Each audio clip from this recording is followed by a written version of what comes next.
Personne n'en parle, jamais. Et pourtant, le chiffre est là noir sur blanc, 120 milliards d'euros. Chaque année, c'est ce que la diaspora algérienne apporte indirectement au PIB français. 120 milliards. Écoute bien ce qu'on te raconte à la télé. Quand un politicien français ouvre la bouche sur la diaspora algérienne, qu'est-ce qu'il te sort? L'insécurité, le communautarisme, la pression migratoire, les problèmes d'intégration. Toujours les mêmes mots, toujours le même disque rayé, mais les milliards, pas un mot, jamais. Alors aujourd'hui, je vais faire ce qu'eux ne feront jamais, je vais te balancer les vrais chiffres, ceux que tu n'entendras pas sur CNews, ceux que BFM ne diffusera pas, ceux qu'aucun politicien français n'osera prononcer dans un discours. Et tu sais pourquoi? Parce que ces chiffres, ils démolissent leur récit. Et ce récit, c'est tout ce qu'il leur reste. Avant de plonger dedans, dis-moi en commentaire depuis quel pays tu me regardes et surtout depuis quelle ville. Parce que cette vidéo, elle parle de toi, de ton travail, de ta contribution, de ta valeur. Commençons par poser les faits. Pas des opinions, pas des impressions des faits. Et le premier chiffre va peut-être en surprendre certains, entre 5 et 6 millions. Voilà ce que représente aujourd'hui la diaspora algérienne en France.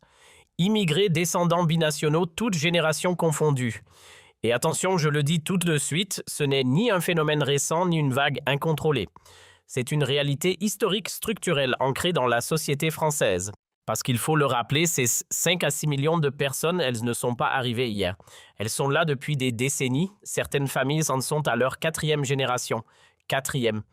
Et pour quelle raison? Parce qu'à une époque, c'est la France elle-même qui est allée les chercher. Personne n'en parle. Jamais. Et pourtant, le chiffre est là noir sur blanc, 120 milliards d'euros. Chaque année. C'est ce que la diaspora algérienne apporte indirectement au PIB français. 120 milliards. Écoute bien ce qu'on te raconte à la télé.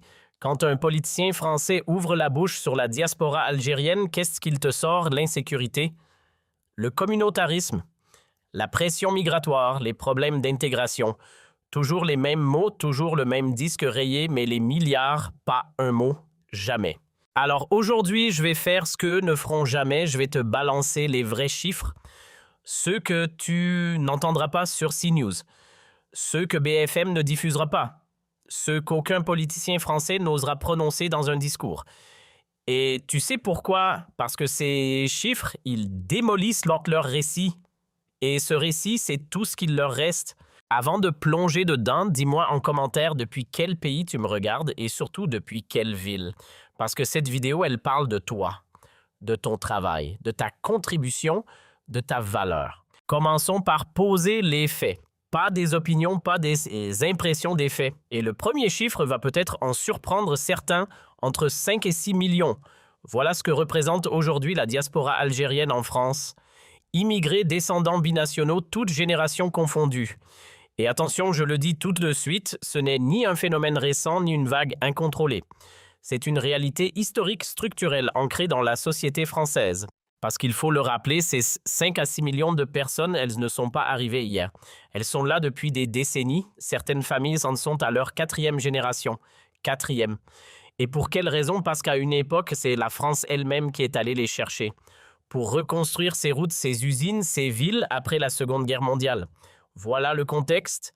Voilà l'histoire. Passons maintenant au deuxième chiffre, et celui-là est tout aussi parlant. Les immigrés représentent environ 12% de la population active française. Traduction 3,7 millions de travailleurs. Et dans ce total, la diaspora algérienne occupe une place majeure, regardez plutôt 30%, dans l'hôtellerie-restauration, 28% dans le nettoyage et la logistique, 25% dans le BTP, 22% dans les services à la personne, l'aide à domicile, la dépendance, et 20% dans la sécurité privée. Et ces chiffres, je tiens à le préciser, ils ne sortent pas de nulle part. Ils viennent de l'INSEE et de la DARES, les organismes statistiques officiels français. Pose-toi une seconde la question, une vraie question qui nettoie les hôpitaux le matin avant que les médecins arrivent, qui montent sur les échafaudages pour construire les immeubles dans lesquels tu vis, qui surveillent les centres commerciaux pendant que toi, tu fais tes courses tranquillement, et qui s'occupe des personnes âgées à domicile, celles que leurs propres enfants n'ont même plus le temps de visiter eux. Nous, toi. Ce sont précisément les métiers que les Français de souche refusent désormais de faire, ces métiers qu'on a poliment rebaptisés métiers en tension. En tension, oui, parce que personne ne veut y aller. Personne, sauf les Algériens, sauf les enfants des Algériens. Et sans eux, écoute-moi bien, une partie entière de l'économie française serait littéralement à l'arrêt. Maintenant, troisième chiffre, et accroche-toi, la contribution indirecte de la diaspora algérienne au PIB français est estimée à environ 120 milliards d'euros par an. La part du PIB liée à la présence algérienne se situe entre 4,5 et 5,5%. Les recettes fiscales et sociales générées dépassent les 30 milliards d'euros par an, 30 milliards en cotisations sociales, en impôts directs, en impôts indirects, en consommation, en création de valeur dans les PME et les services. Et ce chiffre-là, je vais te le répéter parce que je veux que tu le graves dans ta mémoire, 30 milliards d'euros par an de recettes fiscales et sociales. C'est plus que le budget annuel de la défense de nombreux pays européens. Et ça c'est généré par des gens qu'on accuse d'être un fardeau. Et maintenant, accrochez-vous parce que le quatrième chiffre, c'est probablement celui qui dérange le plus. Dans certaines régions françaises, et je pense tout particulièrement à l'Île-de-France, il y a une réalité que personne n'ose vraiment regarder en face. L'équilibre des caisses sociales dépend directement de ce que verse la diaspora. Retirer ses contributions de l'équation et qu'est-ce qui se passe? Le déficit public et social explose. Mécaniquement, mathématiquement, sans débat possible. Et attention, ce n'est pas une opinion que je vous balance comme ça. Cette analyse a été publiée le 10 janvier 2026 et elle s'appuie sur quoi? Sur les données officielles de l'INSEE. On ne peut pas faire plus solide comme source. Alors, posez-vous la vraie question avec moi. Pourquoi est-ce que ces chiffres ne font jamais les gros titres? Pourquoi est-ce qu'on ne les voit jamais à 20 heures? La réponse, elle est simple. Et elle est gênante parce qu'ils détruisent un récit politique qui arrange beaucoup de monde. La diaspora algérienne aujourd'hui, c'est devenu ce que les sociologues appellent, et le terme est important, une variable d'ajustement du discours politique. Traduisez un bouc émissaire bien commode. On agite ce sujet pour détourner les regards. Détourner les regards de quoi au juste? De la dette publique française qui s'envole, de l'échec des politiques économiques successives, du déclassement industriel du pays, de la fuite des cerveaux français à l'étranger.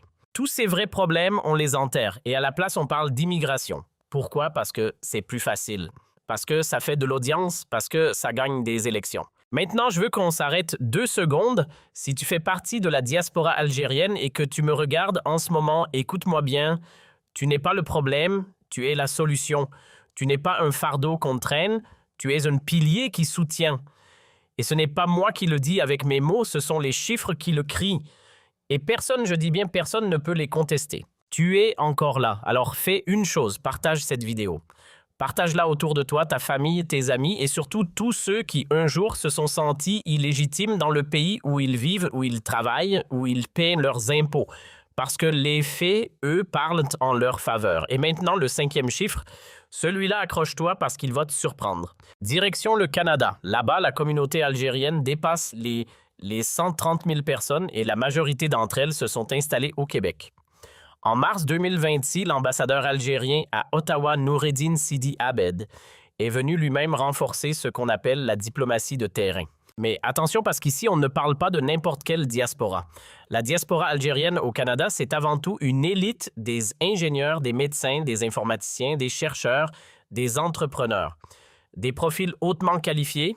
Ce n'est pas une immigration de survie, c'est une immigration de compétences. Et crois-moi, le Canada, lui, l'a parfaitement compris. Et ce n'est pas tout. En Belgique, en Allemagne, au Royaume-Uni, en Espagne, en Italie, aux États-Unis, partout, la diaspora algérienne est là présente, active. Et partout, elle contribue fiscalement, socialement, culturellement. Posons la vraie question, pourquoi Macron a-t-il peur de la diaspora algérienne? Attention, pas parce qu'elle serait dangereuse. Non. Parce qu'elle est puissante. Nuance. Faisons les comptes. 5 à 6 millions de personnes sur le sol français. Vous réalisez ce que ça représente, un électorat massif. Une force économique colossale. Et surtout, un lien direct entre 2 pays que Macron, lui, ne peut absolument pas contrôler. Et ça le rend fou. Revenons en 2024. Macron reconnaît la souveraineté marocaine sur le Sahara occidental. Résultat immédiat, crise diplomatique avec l'Algérie. Mais ce qu'on oublie de dire, c'est qu'il a aussi déclenché autre chose, une colère sourde, silencieuse, au cœur même de la diaspora.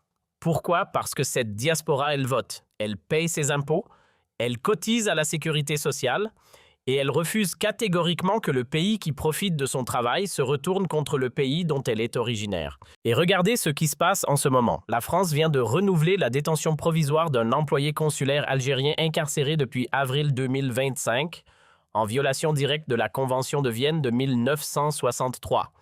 Réponse d'Alger, le chargé d'affaires français est convoqué. Et le message est limpide, cette décision aura des conséquences directes sur les relations bilatérales. Et pendant ce temps-là, pendant que Paris s'enferre, devinez qui signe des contrats gaziers à Alger, l'Italie, l'Espagne.